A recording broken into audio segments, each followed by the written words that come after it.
أعوذ بالله من الشيطان الرجيم. بسم الله الرحمن الرحيم.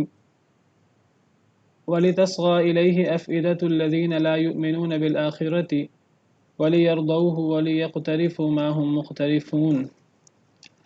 ولتصغى اور تاکہ مائل ہو جائیں، جھک جائیں، الیہ اس کی طرف، افئدۃ الذین دل ان لوگوں کے، افئدہ فؤاد کی جمع ہے، فؤاد دل کو کہتے ہیں، اور تاکہ جھک جائیں،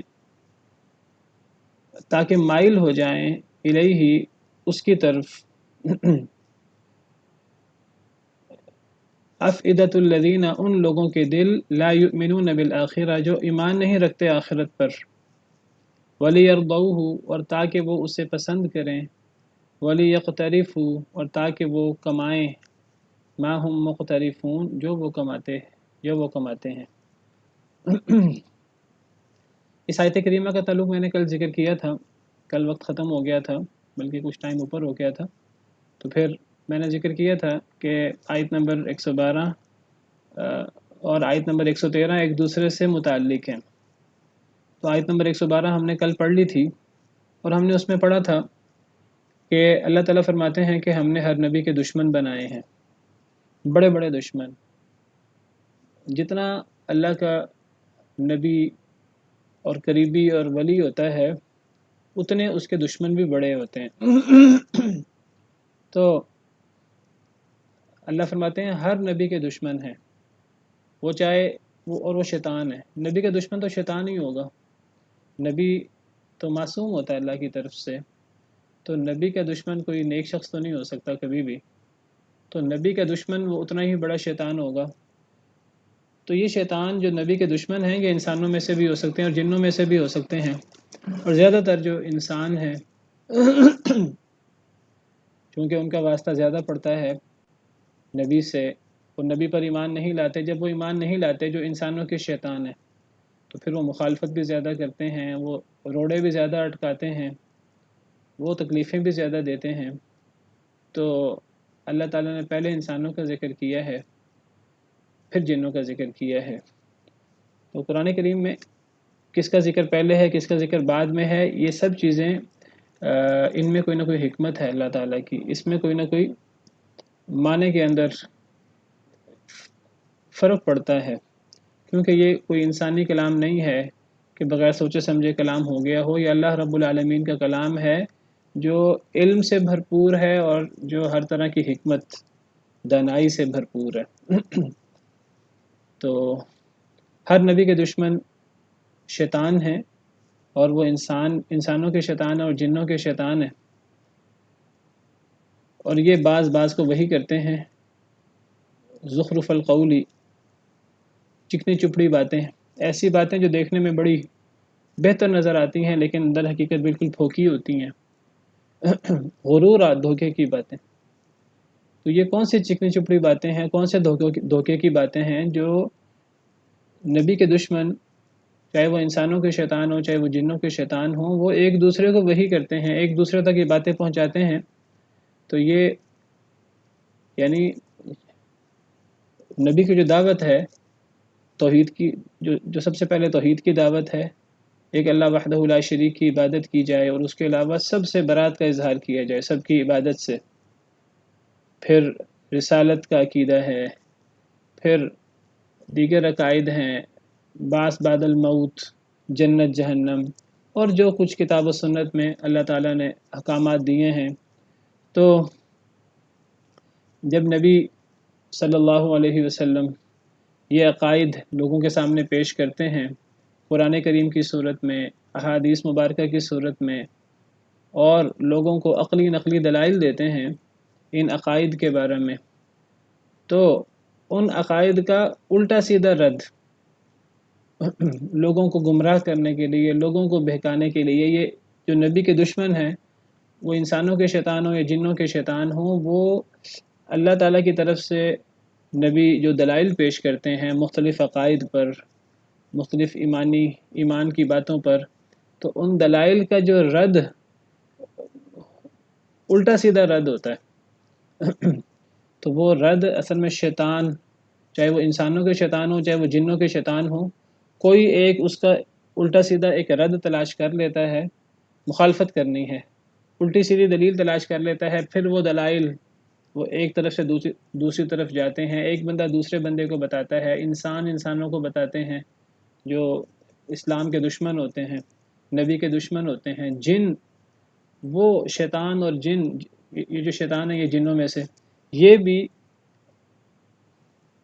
غلط لوگوں کے دلوں میں، کفار کے دل میں حق کو نہ ماننے کے لیے الٹے سیدھے دلائل پیش کرتے ہیں۔ یہ کیسے ہو سکتا ہے کہ قیامت ہو، ہم مٹی میں مل جائیں گے، اور مٹی سے ہم کیسے دوبارہ پیدا ہوں گے، ہمیں کون زندہ کرے گا، اور جو بھی اعتراضات نبی صلی اللہ علیہ وسلم کی رسالت پر اعتراضات تھے کہ آپ تو بشر ہیں، تو ایک بشر نبی کیسے ہو سکتا ہے، یہ سارے اعتراضات کسی ایک شخص نے بیٹھ کے غور کیا کہ کیسے ہم اعتراض کریں نبی پر، تو کسی ایک شخص نے یا کسی ایک جن نے ایک اعتراض بنایا اپنی طرف سے۔ وہ اعتراض بنتا نہیں تھا لیکن بنا لیا کسی نے۔ اب یہ اعتراض ایک بندہ دوسرے کو پہنچا رہا ہے، دوسرا تیسرے کو پہنچا رہا ہے۔ شیطان جو انسانوں کے شیطان ہیں وہ کافر لوگوں تک پہنچا رہے ہیں، جو جنوں کے شیطان ہیں وہ دلوں میں ڈال رہے ہیں، وسوسے ڈال رہے ہیں لوگوں کے دلوں میں، نبی صلی اللہ علیہ وسلم کے بارے میں وسوسے ہو رہے ہیں، یہ تو جادوگر ہے، اللہ معاف کرے۔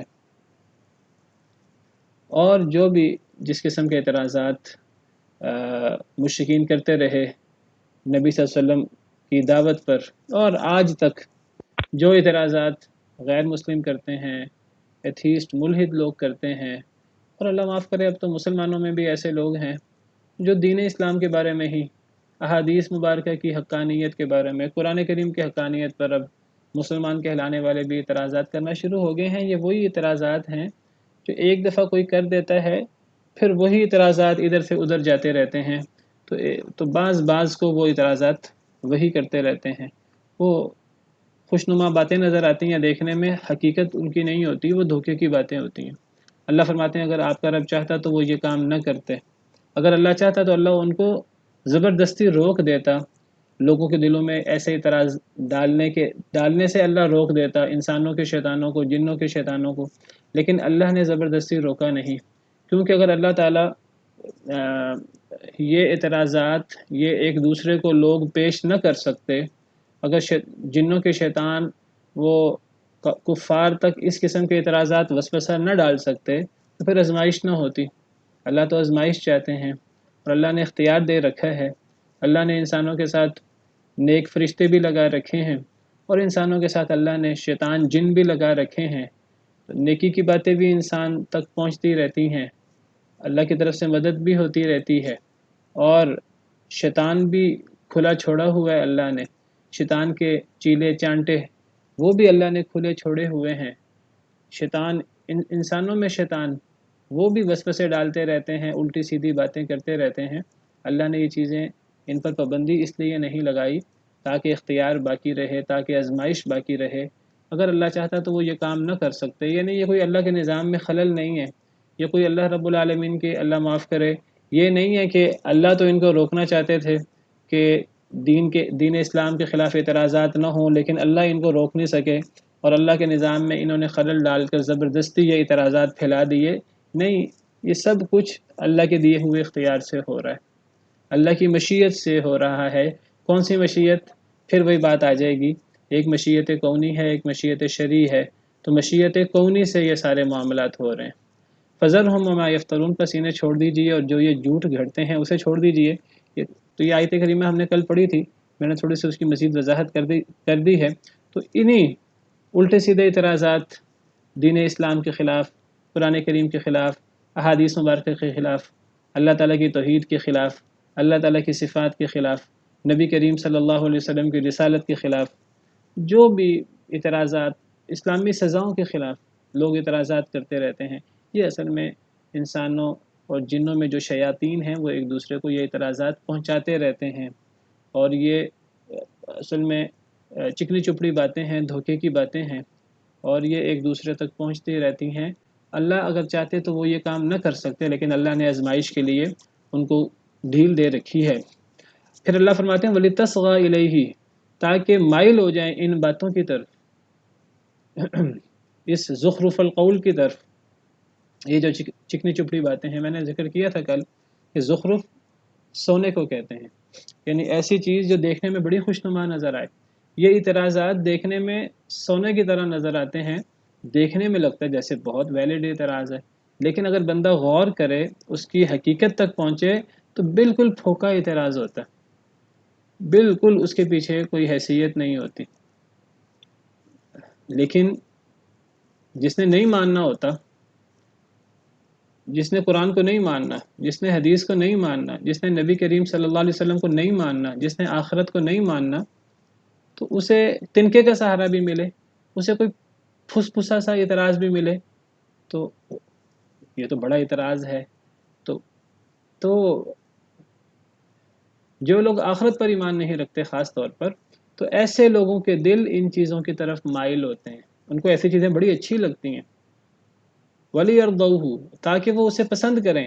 ایسے لوگ جو آخرت پر ایمان نہیں رکھتے، وہ ایسی چیزوں کو بڑا پسند کرتے ہیں کہ کوئی اعتراض مل جائے، بعث بعد الموت کے خلاف، ایمان بالآخرہ کے خلاف، اللہ پر ایمان کے خلاف کوئی ہمیں اعتراض مل جائے، نبی کی رسالت کے خلاف کوئی ہمیں اعتراض مل جائے، قرآن کی حقانیت کے خلاف کوئی اعتراض مل جائے، کوئی انہیں اعتراض مل جائے، چاہے وہ دیکھنے میں بڑا اچھا لگے ظاہراً، اندر اس کی کوئی حیثیت نہ ہو۔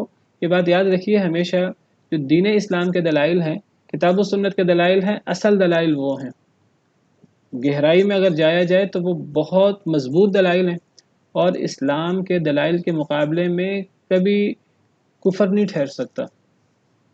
یہ بات یاد رکھیے میری بات، کہ دین اسلام کے بارے میں جو اللہ رب العالمین نے قرآن کریم میں، نبی صلی اللہ علیہ وسلم نے احادیث مبارکہ میں اللہ کی وحی سے جو دلائل قائم کر دیے ہیں دین اسلام کے بارے میں، وہ اتنے مضبوط دلائل ہیں کہ ان دلائل کو اگر ایک انسان نیوٹرل ہو کر اگر غور کرے، تو ایسے شخص کے سامنے گویا کہ رات بھی دن کی طرح روشن ہے۔ نبی صلی اللہ علیہ وسلم نے فرمایا، میں تمہیں ایسے دین پر چھوڑ کے جا رہا ہوں، لیلھا کنہاریھا، جس کی رات بھی دن کی طرح ہے، یعنی اگر اس کے اندر کوئی مشتبہ باتیں، کوئی ایسی باتیں ہیں، تو وہ بھی اتنی واضح ہو چکی ہیں ان دلائل کی روشنی میں، جو کتاب و سنت کے دلائل ہیں، اتنے ٹھوس اور مضبوط دلائل اور محکم دلائل ہیں کہ اس کی رات بھی دن کی طرح روشن ہے، اس کی مشتبہ باتیں بھی جو مشتبہ ہو سکتی تھیں، وہ اتنی واضح اور اتنی صریح ہو چکی ہیں۔ لیکن یہ کس کے لیے ہوتی ہیں؟ یہ اس شخص کے لیے یہ باتیں واضح اور صریح ہیں جو نیوٹرل ذہن کے ساتھ ان چیزوں کو دیکھتا ہے، جو پازیٹیو انداز میں ان چیزوں پر غور کرتا ہے، جو ایمان لانے کے بعد ان چیزوں پر غور کرتا ہے، تو اس کے سامنے وہ بڑا متاثر ہوتا ہے ان دلائل سے۔ اور لیکن جو نیوٹرل ہو کر ان دلائل پہ غور نہیں کرتا، جو ایمان نہیں لانا چاہتا، جو بغاوت کرتا ہے، جو میں نہ مانوں کی رٹ لگاتا ہے، ہٹ دھرمی کرنے والا، اس کو اسلام کے دلائل اچھے نہیں لگتے، اسے وہ چکنی چپڑی باتیں جو اسلام کے خلاف، اسلام کے اعتقادات کے خلاف، ایمانیات کے خلاف جو دلائل انسانوں اور جنوں کے شیطان پیش کرتے ہیں، ایک دوسرے کو وحی کرتے ہیں، تو ان اعتراضات کی طرف کن لوگوں کے دل مائل ہوتے ہیں؟ آخرت پر ایمان نہ لانے والوں کے۔ ایسے اعتراضات کو کون پسند کرتے ہیں؟ یہ جو لوگ آخرت پر ایمان نہیں لاتے، وہ ان اعتراضات کو بڑا پسند کرتے ہیں، انہیں بڑے ان اعتراضات میں بڑی وقت نظر آتی ہے۔ ورنہ میں نے بتا دیا کہ اگر دلائل کی بات کی جائے انصاف کے ساتھ، تو اسلام کے دلائل کے سامنے کبھی کفر کے دلائل اور غلط چیز کے دلائل ٹھہر ہی نہیں سکتے۔ اللہ فرماتے ہیں کہ سارے کافر اکٹھے ہو جائیں، سارے کافر اپنے مال و دولت، اپنے وسائل، اپنے اقتدار اور اپنے یہ جو دلائل ہیں الٹے سیدھے، جس کو اللہ نے یہاں زخرف القول کہا ہے، یہ دین اسلام کے خلاف وہ استعمال کریں، تو ان سب چیزوں کی حیثیت دین اسلام کے بالمقابل پھونک کی حیثیت رکھتی ہے۔ اور دین اسلام جو ہے وہ ایسے جیسے کہ ایک نور کا ایک الاؤ روشن ہو، بہت بڑا ایک نور کا اور آگ کا ایک بہت بڑا الاؤ روشن ہو، تو اس الاؤ کے سامنے، اس بہت بڑے نور کے سامنے یہ پھونکوں کی کیا حیثیت ہوتی ہے؟ اللہ نے قرآن کریم میں فرمایا، یریدون لیطفئوا نور اللہ بافواہہم، یہ لوگ چاہتے ہیں، یہ کافر لوگ، کہ اللہ کے نور کو اپنے منہ کی پھونکوں کے ساتھ بجھا دیں۔ کیا مراد ہے اس سے؟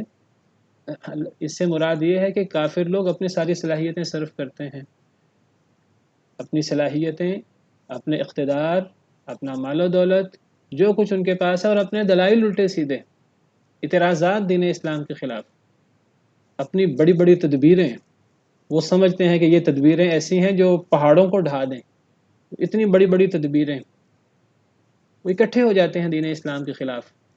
اللہ فرماتے ہیں کہ یہ سب کوششیں کفار کی دین اسلام کے خلاف وہ کیا حیثیت رکھتی ہیں؟ یریدون لیطفئوا نور اللہ بافواہہم، وہ اللہ کے نور کو اپنے منہ کی پھونکوں سے بجھانے کی کوشش کرتے ہیں۔ واللہ متم نورہ، اللہ نے تو اپنے نور کو پورا کرنا ہی کرنا ہے۔ ولو کرہ الکافرون، چاہے کافر ناپسند ہی کیوں نہ کریں۔ هو الذی ارسل رسولہ بالہدی ودین الحق، اللہ تو وہ ذات ہے جس نے اپنے رسول کو ہدایت اور دین حق کے ساتھ بھیجا، لیظہرہ علی الدین کلہ، تاکہ وہ اللہ کے دین اسلام کو تمام باطل ادیان پر غالب کر دے، دلائل کے ساتھ، دلائل کے ساتھ بھی غالب کر دے، اور عملاً بھی۔ ولو کرہ المشرکون، چاہے مشرک کتنا ہی ناپسند کیوں نہ کریں۔ تو یہ ساری کوششیں دین اسلام کے خلاف، چاہے وہ دلائل کی صورت میں ہوں ان کی، چاہے وہ دیگر مال و دولت خرچ کرنے کی صورت میں ہوں، وہ کوئی حیثیت نہیں رکھتی، کیونکہ مقابلہ کس سے ہے؟ اللہ سے ہے، اللہ کے دین سے ہے۔ اللہ کا دین وہ اللہ کا دین ہے۔ کوئی مسلمان اللہ کے دین کو غالب کرنے کی محنت کرے نہ کرے، ایک بات یاد رکھیے کہ دین اسلام مغلوب نہیں ہو سکتا۔ الاسلام یعلو ولا یعلی علیہ، اسلام غالب ہی آئے گا، اسلام مغلوب نہیں ہو سکتا، کیونکہ اسلام اللہ کا دین ہے۔ اللہ نے بات لکھ دی ہے، کتب اللہ لاغلبن انا ورسولی، اللہ نے بات لکھ دی ہے کہ میں اور میرا رسول ہی غالب آئیں گے۔ اب اللہ نے اور اللہ کے دین نے غالب آنا ہے، اللہ کے رسول کا دین غالب آ کر رہے گا۔ کوئی اگر اسلام کے غلبے کے اندر اپنی ٹوٹی پھوٹی کوشش شامل کر دیتا ہے تو وہ اس کا اسلام پر، اللہ کے نبی پر کوئی احسان نہیں ہے۔ یہ تو بہت بڑی سعادت ہے جو اللہ نے ایسے شخص کو نصیب فرمائی ہے کہ اللہ نے اسے اپنے دین کے خادموں میں، اپنے دین کے مددگاروں میں اللہ نے اسے قبول فرما لی ہے۔ اللہ کے دین نے غالب آنا ہی آنا ہے، وہ ہم دیندار بنے یا نہ بنے، ہم دین کو غالب کرنے کی محنت کریں یا نہ کریں، اللہ کے دین نے غالب آنا ہی آنا ہے۔ کبھی تھوڑا لیٹ ہو جاتا ہے معاملہ، کبھی آزمائش کے طور پر تاخیر ہو جاتی ہے، لیکن اللہ کے دین نے غالب آنا ہی آنا ہے۔ اور یہ صرف وعدے نہیں ہیں قرآن کریم کی، یہ باتیں نہیں ہیں، میرا موضوع نہیں ہے اس وقت، ورنہ میں انشاءاللہ ایسی آیات ہیں قرآن کریم کی کہ دین اسلام کے غلبے کی بات ہے، تو میں انشاءاللہ جب وہ موقع آئے گا تو اس پر بھی روشنی ڈالوں گا۔ تو یہاں بھی پتہ لگتا ہے کہ یہ جو الٹی سیدھے دلائل ہیں، تو ان دلائل کی طرف کن لوگوں کے دل مائل ہوتے ہیں؟ جو آخرت پر ایمان نہیں رکھتے، اور ایسے لوگ ان دلائل کو پسند بھی کرتے ہیں۔ ولی یقترفو، تاکہ وہ کمائیں، ما ہم مختلفون، جو وہ کماتے ہیں۔ یہاں کمانے سے مراد عمل کرنا ہے، عمل کمانا۔ تو آخرت پر ایمان نہ رکھنے والے وہ یہ برائیاں کمائیں، یہ دلائل پیش کر کے جو وہ کمانا چاہتے ہیں۔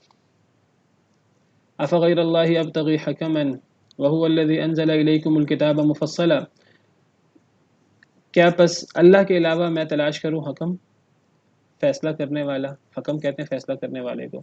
کیا میں اللہ کو چھوڑ کر کوئی اور فیصلہ کرنے والا تلاش کروں؟ فیصلہ کرنے والے سے کیا مراد ہے؟ یعنی ایسی شخصیت جس کی بات مانی جائے۔ کیا اللہ کے علاوہ کوئی اور حکم ہو سکتا ہے؟ کسی اور کا حکم چل سکتا ہے؟ جو کہے اللہ کے علاوہ کسی اور کا حکم چلنا چاہیے تو اس کی بات کتنی بے وقوفی کی بات ہے کہ وہ اللہ کو چھوڑ کر، جو ازل سے ہے، جو پیدا نہیں ہوا، جو علی کل شیء قدیر ہے، جو فعال لما یرید ہے، اور جس کی توحید کے، قدرت کے دلائل قرآن کریم میں بکھرے پڑے ہیں، ہم نے پچھلی آیات میں پڑھے۔ اس عظیم رب کو چھوڑ کر اور کون ہے جو حکم کہلانے کے لائق ہو، جو حکم دے سکے اور جس کی بات فیصلہ کن حیثیت رکھے، چاہے وہ ابتداءً وہ بات ہو، چاہے کوئی جھگڑا ہو، اختلاف ہو، تو اللہ کے علاوہ کس کی بات فیصلہ کن حیثیت رکھتی ہے؟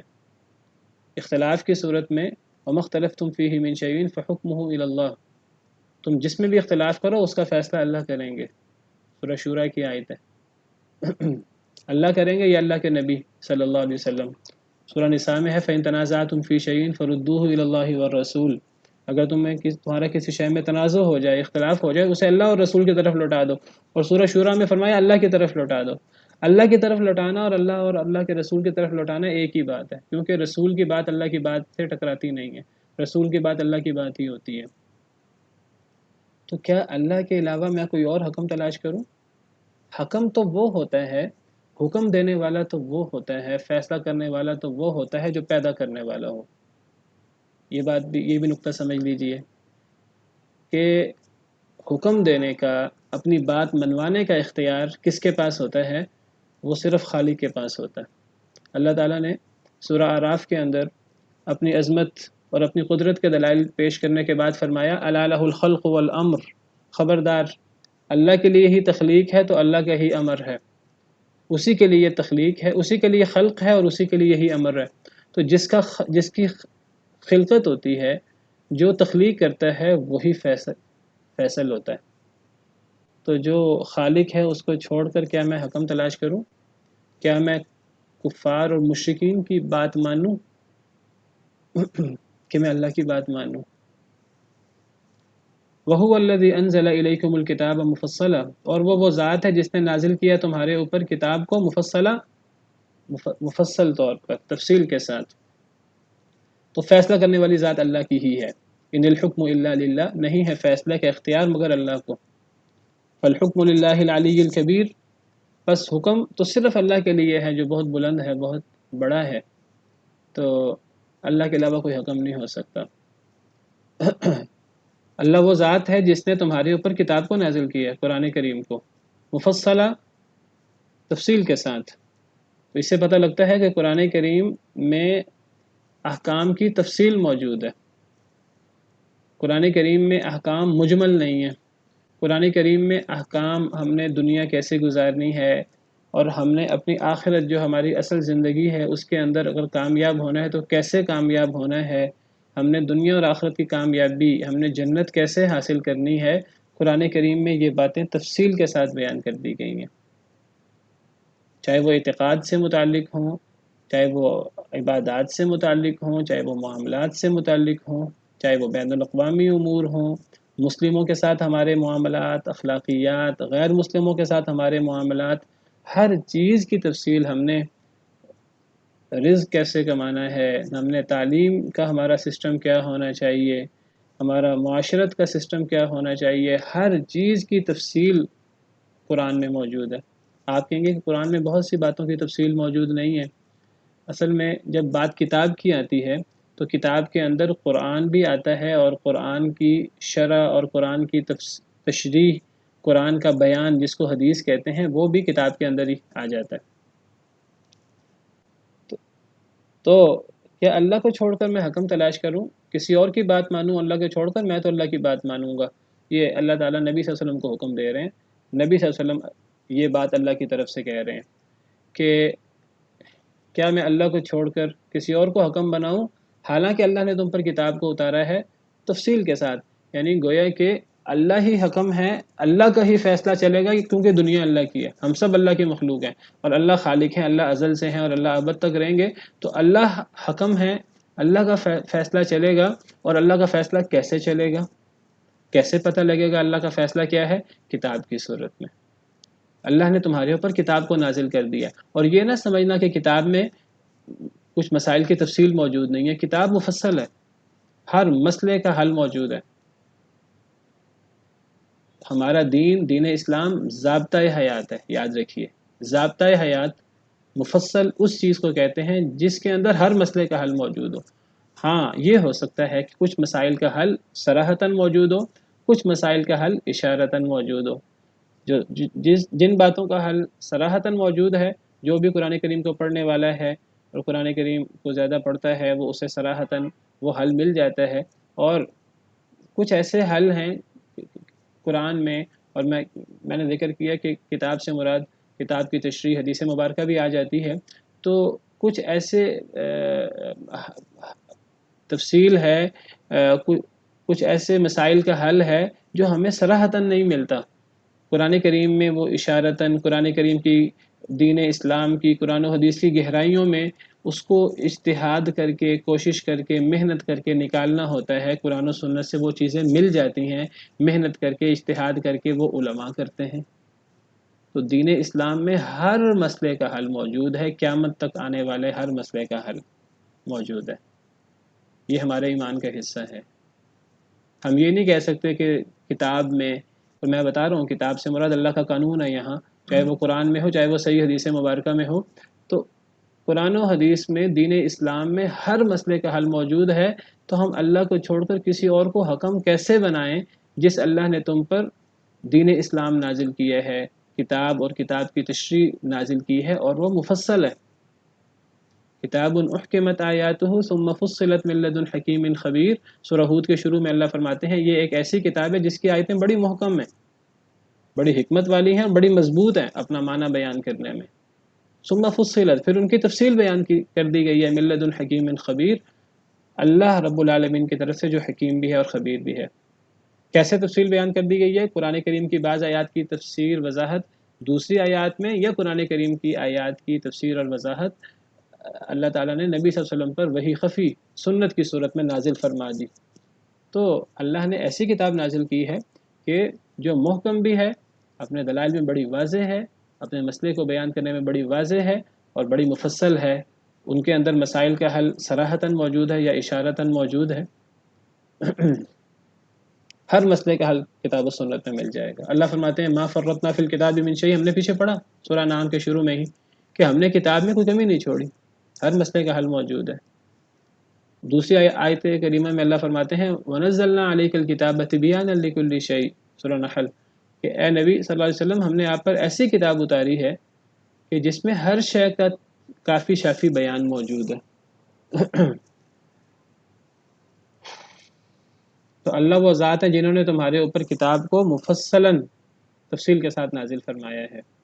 تو ہر مسئلے کا حل کتاب میں یا کتاب و سنت میں ملے گا، لیکن وہ تب ملے گا جب ہم پڑھیں گے۔ جب ہم پڑھیں گے ہی نہیں، جب ہم اسے اپنی تعلیم کا اور اپنی دنیا کا ایک اہم حصہ بنائیں گے ہی نہیں اللہ کی کتاب کو، تو پھر مسائل کا حل کیسے ملے گا؟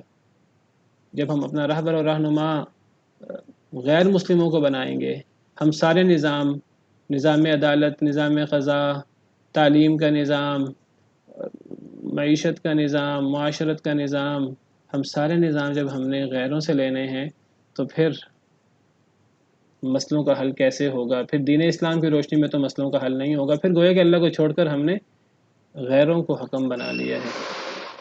والذین آتیناہم الکتاب یعلمون انہ منزل من ربک بالحق، وہ لوگ جنہیں ہم نے کتاب دی وہ جانتے ہیں کہ وہ منزل ہے، وہ نازل کردہ ہے من ربک، آپ کے رب کی طرف سے، بالحق، حق کے ساتھ۔ اللہ فرماتے ہیں کہ جنہیں ہم نے کتاب دی یعنی اہل کتاب، وہ جانتے ہیں کہ یعنی یہ قرآن منزل من ربک، یہ نازل کردہ ہے آپ کے رب کی طرف سے، بالحق، حق کے ساتھ۔ اہل کتاب چاہے اس کا اعلان کریں یا نہ کریں، لیکن اہل کتاب کو اس بات کا بخوبی علم ہے کہ یہ اللہ کی طرف سے ہے۔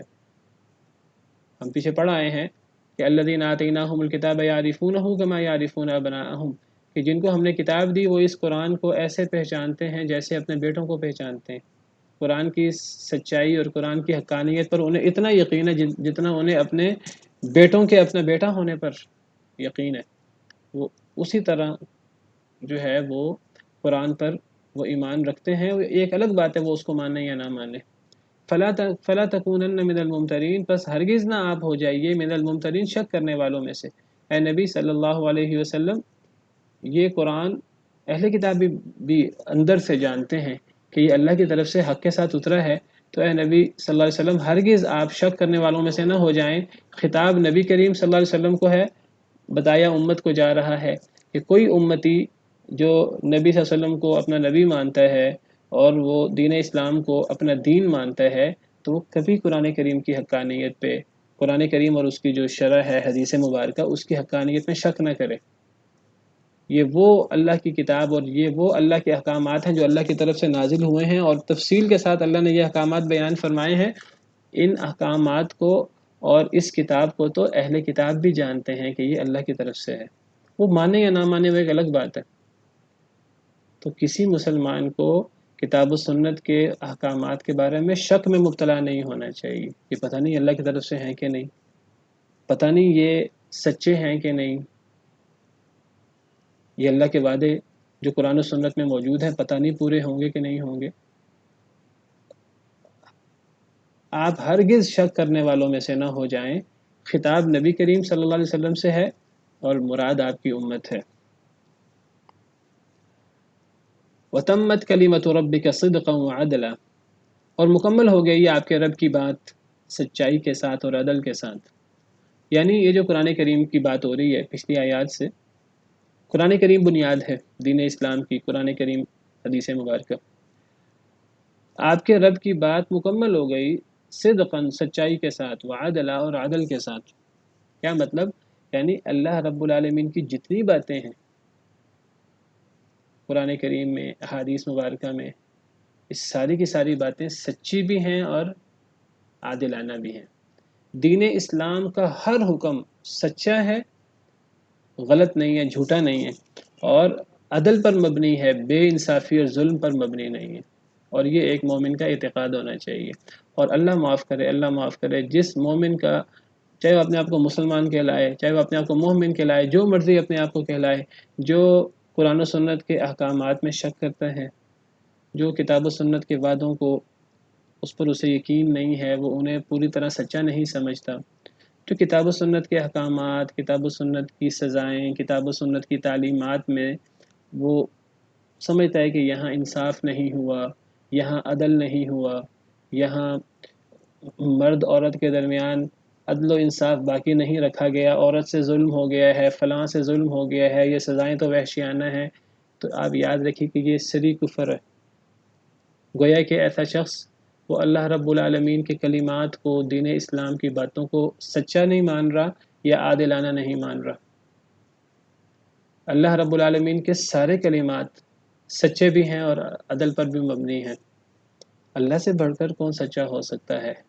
ومن اصدق من اللہ حدیثا، اللہ سے بڑھ کر کس کی بات سچی ہو سکتی ہے؟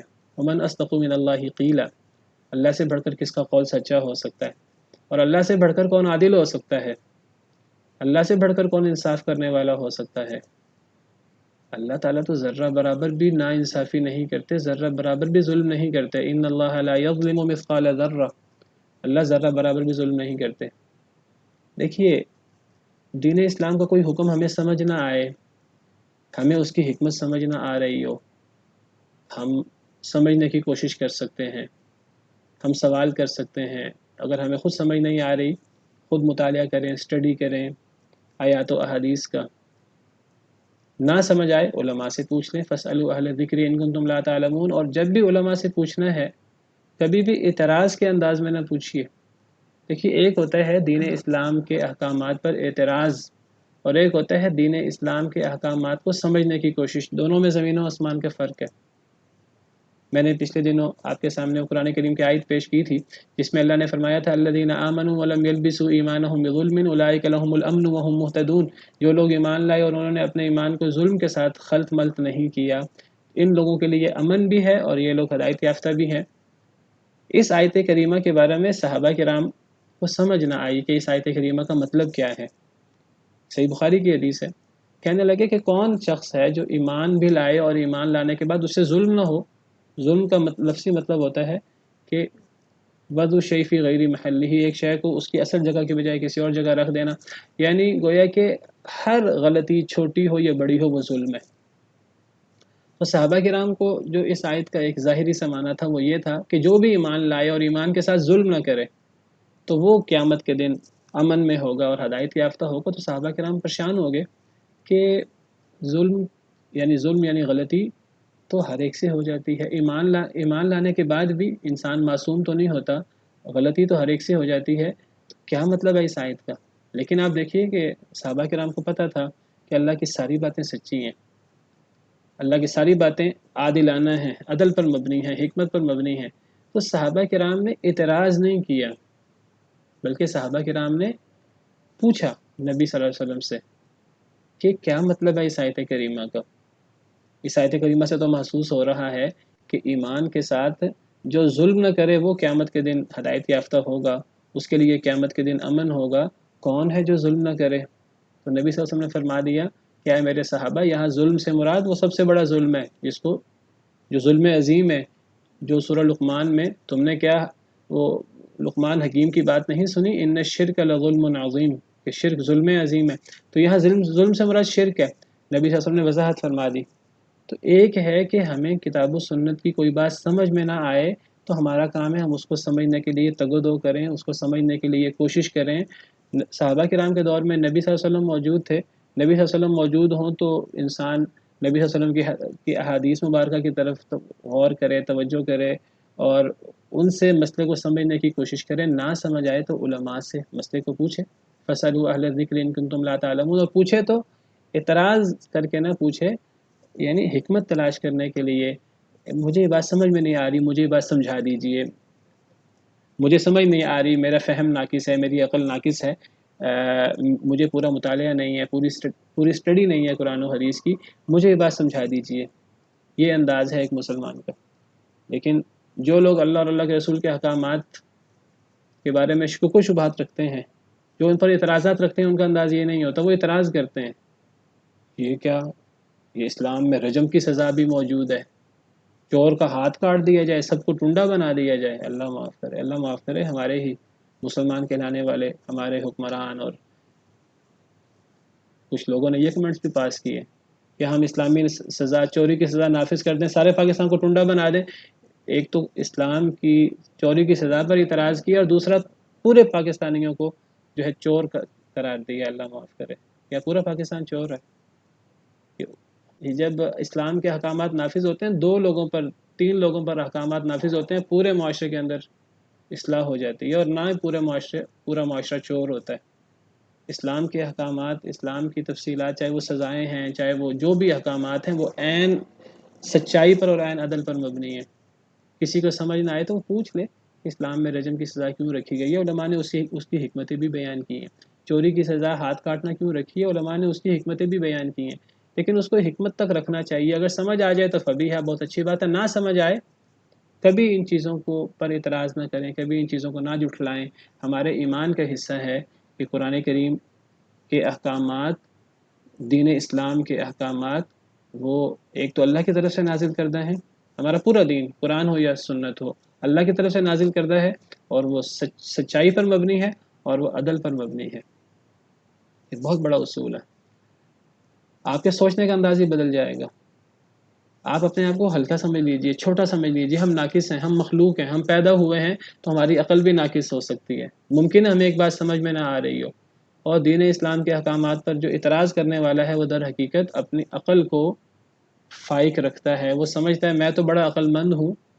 یہ بات عقل کے خلاف ہے. وہ کتاب و سنت کے احکامات کو عقل کے خلاف باور کرتا ہے. اسے بے وقوف کو یہ نہیں پتا کہ کتاب و سنت کے احکامات اللہ کی طرف سے ہیں جو کامل ہیں. ایک انسان ناقص ہے، انسان کی عقل بھی ناقص ہے. ممکن ہے کسی کو سمجھ نہ آئے تو انسان کی عقل کا قصور ہو سکتا ہے. لا مبدل لکلماتی، نہیں کوئی بدلنے والا اللہ کی کلمات کو. اللہ کے جو احکامات اللہ نے نازل کر دیے ہیں، اللہ کے احکامات کو دنیا جہاں کی طاقت نہیں بدل سکتی. دنیا میں کون ہے جو اللہ کے احکامات کو بدلنے کی جرت کر سکے؟ اللہ کے احکامات کو کوئی شخص، کوئی دنیا کی طاقت نہیں بدل سکتی. اللہ کے احکامات ہی نافذ ہوں گے. ایک مسلمان اللہ کے احکامات کو ہی مانے گا، اللہ کے احکامات ہی چلیں گے.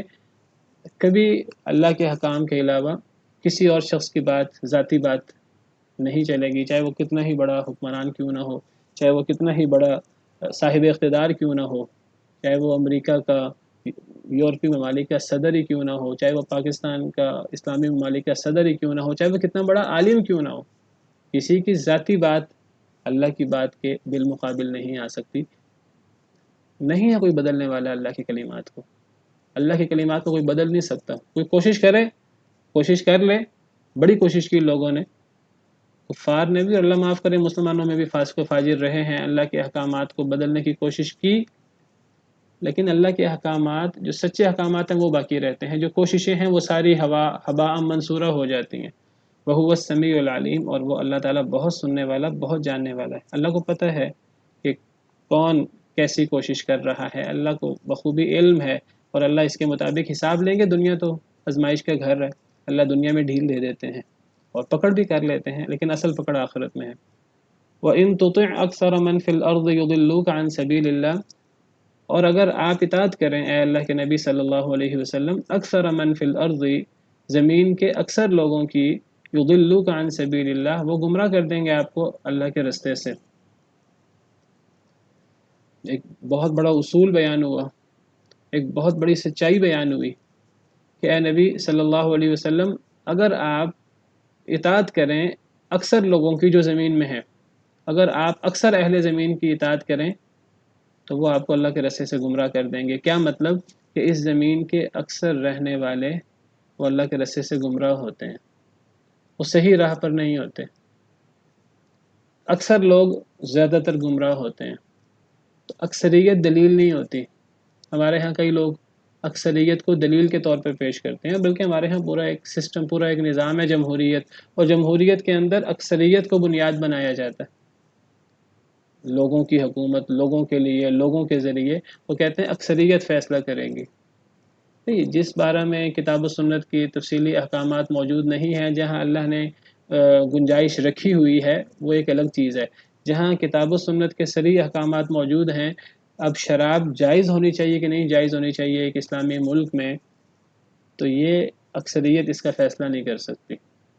اگر اکثریت کے پیچھے چلیں گے تو اکثریت اللہ کے رستے سے گمراہ کر دیں گی، اور اکثر لوگ جو ہیں وہ حق پر نہیں ہوتے. زیادہ تر ایسے ہوتا ہے. قرآن کریم کا مطالعہ کریں تو قرآن کریم میں جگہ جگہ آپ کو ملے گا اکثرهم فاسقون واکثرهم کافرون. تو یہاں بھی اکثر لوگ جو ہیں وہ گمراہ ہیں. اور شیطان نے بھی کہا تھا کہ ولا تجد اکثرهم شاکرین، کہ میں ان انسانوں کو، میں یہ آدم اور اس کی اولاد کو، میں ان کو دائیں سے آؤں گا، بائیں سے آؤں گا، اوپر سے آؤں گا، نیچے سے آؤں گا. ثم لآتینہم من بین ایدیہم ومن خلفہم وعن ایمانہم وعن شمائلہم فلا تجد اکثرہم شاکرین. آپ ان میں سے اکثر لوگوں کو شکر گزار نہیں پائیں گے. اکثر لوگ شکر گزار نہیں ہوتے. تو زیادہ تر لوگ حق پر نہیں ہوتے، زیادہ تر لوگ گمراہ ہوتے ہیں. تو جب زیادہ لوگ گمراہ ہوتے ہیں، زیادہ لوگ کافر ہوتے ہیں، زیادہ لوگ فاسق ہوتے ہیں، اور قرآن کہتا ہے زیادہ لوگ مومن نہیں ہوتے، زیادہ لوگ مشرک ہوتے ہیں. وما اکثر الناس ولو حرصت بمؤمنین. آپ کوشش بھی کر لیں اے اللہ کے نبی صلی اللہ علیہ وسلم، اکثر لوگ مومن نہیں ہوں گے. نہیں اکثر لوگ، چاہے آپ حرص بھی رکھیں مومن، اکثر لوگ مومن نہیں ہیں اگرچہ آپ شدید خواہش بھی رکھیں. وما یؤمن اکثرهم باللہ الا وهم مشرکون. اکثر لوگ جو اللہ پر ایمان لاتے ہیں وہ مشرک بھی ہوتے ہیں. تو اکثریت کبھی حق کی دلیل نہیں ہوتی. بہت بڑا ایک اصول دے دیا اللہ تعالیٰ نے. لیکن یہ بھی نہ سمجھیے کہ ہمیشہ اکثریت ہی غلط ہوگی. کبھی اکثریت ٹھیک بھی ہو جاتی ہے، کبھی زیادہ لوگ حق پر بھی ہو جاتے ہیں. تو نہ قلیل ہونا یہ حق کی دلیل ہے، نہ کثیر ہونا یہ حق کی دلیل ہے، نہ اقلیت حق کی دلیل ہے، نہ اکثریت حق کی دلیل ہے. بلکہ اللہ فرماتے ہیں زیادہ تر اکثر لوگ جو ہیں وہ گمراہ ہوتے ہیں، باطل پر ہوتے ہیں. زیادہ تر ایسے ہوتا ہے. لیکن یہ ایک دائمی کلیہ نہیں ہے کہ ہمیشہ زیادہ لوگ ہی گمراہ ہوں گے.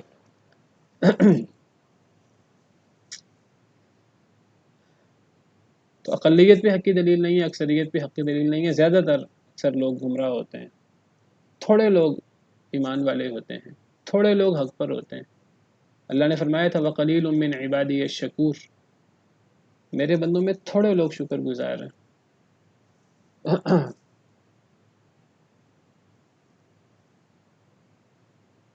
تو شیطان نے بھی کہا تھا الا عبادک منہم المخلصین، میں سب کو گمراہ کروں گا سوائے اے اللہ آپ کے خالص چنے ہوئے بندوں کے. اور وہ بہت تھوڑے ہوتے ہیں.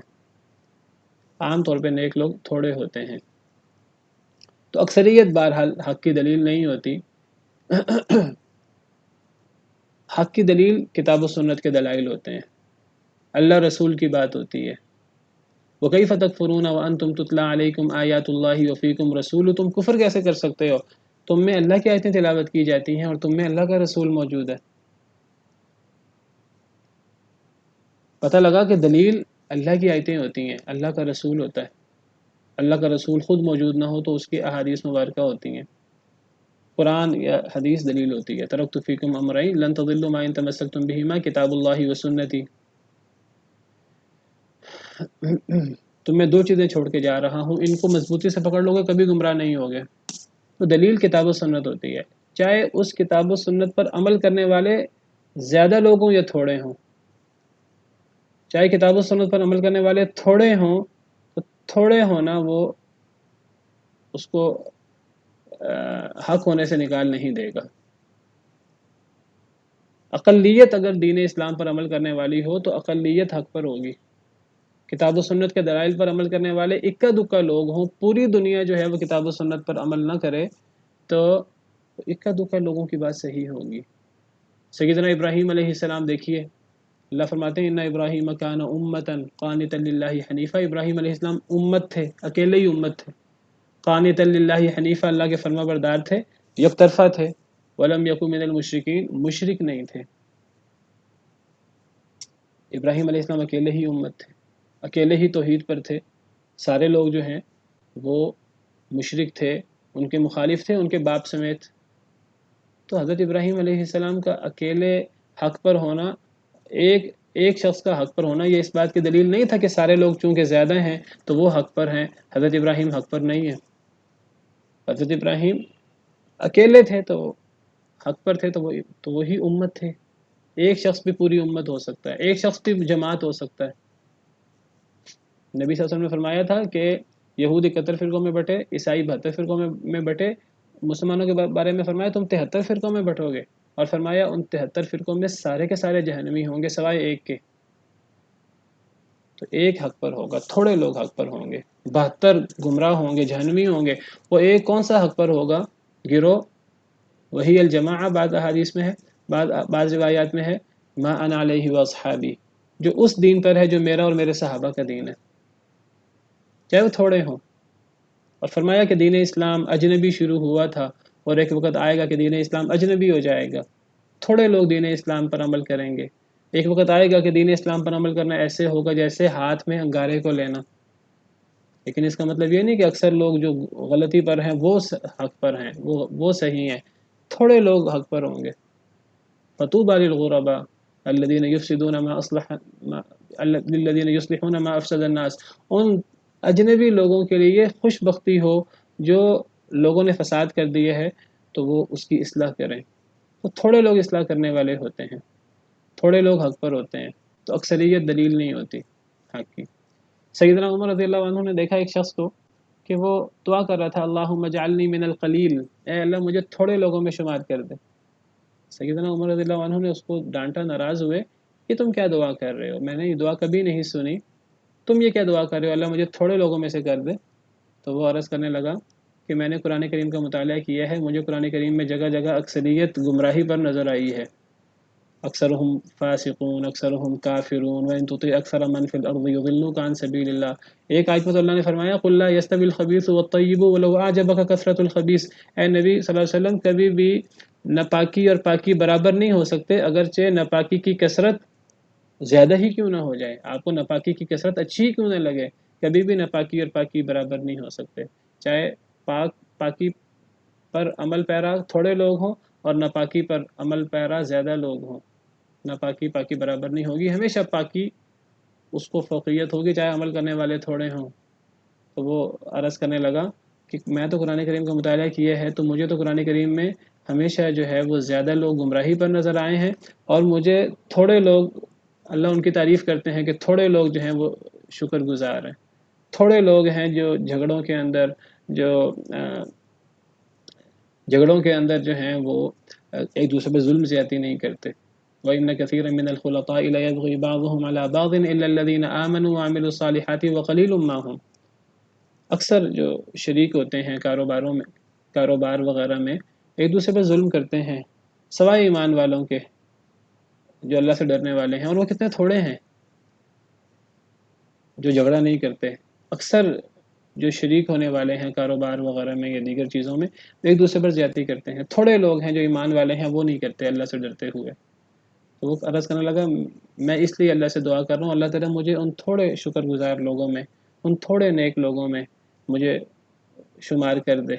ان تھوڑے لوگوں میں جن کو اللہ نے چن لیا ہے، جن کو شیطان گمراہ نہیں کر سکے گا، میں یہ دعا کر رہا ہوں اللہ تعالیٰ سے، اللہ تعالیٰ مجھے تھوڑے لوگوں میں سے کر دے۔ سیدنا عمر فرمانے لگے کہ ہر شخص ہی عمر سے زیادہ علم رکھنے والا ہے، تعریف کی حضرت عمر نے اس کی۔ تو بہرحال میں نے آپ کو ذکر کیا کہ ان آیات کریمہ سے یہ سمجھیں کہ اکثریت حق کی دلیل نہیں ہوتی، لیکن ان آیات کریمہ سے یہ سمجھنا کہ ہمیشہ تھوڑے لوگ حق پر ہوں گے، یہ بات بھی صحیح نہیں ہے۔ اگر ایک گھر کے 10 لوگ ہیں، 8 لوگ نماز پڑھتے ہیں، 2 لوگ نماز نہیں پڑھتے، تو وہ 2 لوگ ضروری نہیں کہ صحیح ہوں۔ تو بس یہ سمجھیے اکثریت حق کی دلیل نہیں ہے۔ اللہ فرماتے ہیں کہ اے نبی صلی اللہ علیہ وسلم، اگر آپ زمین کے اکثر رہنے والوں کی اطاعت کریں تو آپ کو اللہ کے رستے سے گمراہ کر دیں گے۔ ان یتبعون الا الظن، نہیں وہ پیروی کرتے مگر ظن کی، کوئی دلیل نہیں ہے، کوئی علمی یقینی بات نہیں ہے، ظن و تخمین ہے۔ مشرک لوگوں کی بات ہو رہی ہے، وہ ظن کی پیروی کرتے ہیں۔ وَإِنْهُمْ إِلَّا يَخْرُصُونَ، اور نہیں ہے وہ مگر اندازے لگاتے، اٹکل پچو لگاتے ہیں، کوئی دو ٹوک بات نہیں ہے، دو ٹوک دلیل نہیں ہے ان کے پاس۔ ان ربک هو اعلم من یضل عن سبیلی، بے شک آپ کا رب زیادہ جانتا ہے اسے جو گمراہ ہے اللہ کے رستے سے۔ اللہ کو زیادہ پتہ ہے کون اللہ کے رستے سے گمراہ ہے۔ وہو اعلم بالمہتدین، اور وہ زیادہ جاننے والا ہے ہدایت یافتہ لوگوں کو۔ اللہ کو پتہ ہے کون گمراہ ہے، اللہ کو پتہ ہے کون ہدایت یافتہ ہے۔ اگر دنیا میں گمراہوں کی کثرت ہے، ہدایت یافتہ لوگوں کی قلت ہے، اور گمراہ لوگ اپنی کثرت کی وجہ سے اپنی فوقیت کی بات کریں، اپنی بڑائی کی بات کریں، اور ہدایت یافتہ لوگوں پر ظلم و زیادتی کریں، اور تھوڑے لوگوں کو، ہدایت یافتہ لوگوں کو غلط کہیں، تو اللہ کو تو پتہ ہی ہے پھر کہ کون گمراہ ہے چاہے وہ زیادہ ہی کیوں نہیں ہے، کون ہدایت یافتہ ہے چاہے وہ تھوڑے ہی کیوں نہیں ہیں۔ اللہ کو بخوبی پتہ ہے۔ اگر دنیا کے اندر زیادہ لوگ اپنی کثرت کی وجہ سے زیادتی کریں تھوڑے لوگوں پر، چاہے وہ نیک ہیں، تو فیصلہ تو اللہ نے ہی کرنا ہے۔ دنیا میں بھی والعاقبۃ للمتقین، انجام متقین کے لیے ہے، اور آخرت تو پھر اللہ نے رکھی ہی متقی لوگوں کے لیے ہے۔ وقت ختم ہو گیا، اسی پر بس کرتے ہیں۔ سبحان ربک رب العزت عما یصفون وسلام علی المرسلین والحمد للہ رب العالمین۔